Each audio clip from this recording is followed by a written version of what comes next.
वर्ष होतं 2022. IPLचा मेगा लिलाव सुरू होता. शेकडो खेळाडूंवर करोडोंची बोली लागत होती. पण मध्य प्रदेशच्या इंदूरचा एक शांत मुलगा ऑक्शन टेबलवर अनसोल्ड राहिला. होय, त्याला खरेदी करायला एकही टीम तयार नव्हती.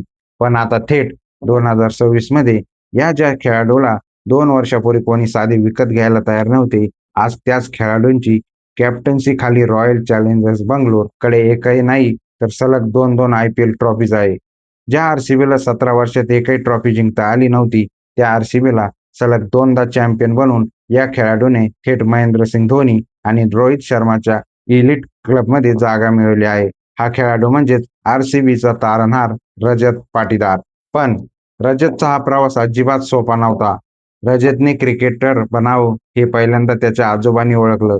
वडिलांना वाटलं होतं की त्याने फॅमिली बिझनेस सांभाळावा, पण आजोबांच्या पाठिंब्यामुळे तो क्रिकेट अकॅडमीत गेला. सुरुवातीला फास्ट बॉलिंग, मग ऑफ स्पिन आणि शेवटी बॅटिंग. रजत स्वतःला घडवत होता, पण खऱ्या अडचणी तर पुढे होत्या. 2014 मध्ये फुटबॉल खेळताना त्याच्या गुडघ्याला गंभीर दुखापत झाली. मेजर सर्जरी झाली आणि तो तब्बल 8 महिने क्रिकेटपासून दूर राहिला.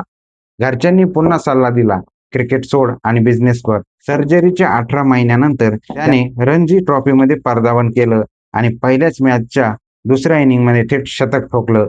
2021 मध्ये आरसीबीने त्याला 20 लाखाच्या बेस प्राइसवर घेतलं होतं, पण फक्त 4 मॅचेस खेळून रिलीज केलं. 2022च्या लिलावात तो अनसोल्ड राहिला.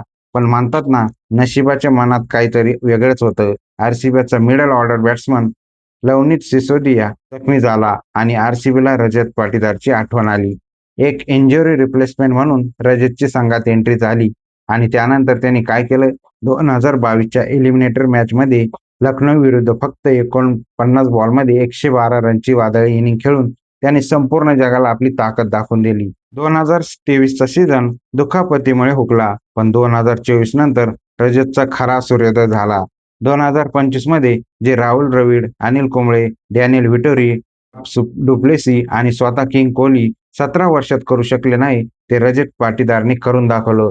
त्याने आरसीबीला तिचं पहिलं IPL विजय मिळवून दिलं आणि या सीझनमध्ये 15 मॅचेसमध्ये 501 रन्स, क्वालिफायर 1 मध्ये गुजरात विरुद्ध फक्त 33 बॉलमध्ये नॉट आउट 93 रन्स करत त्याने आरसीबीला सलग दुसऱ्यांदा फायनलमध्ये पोहोचवलं आणि सलग दुसऱ्यांदा चॅम्पियन बनवलं.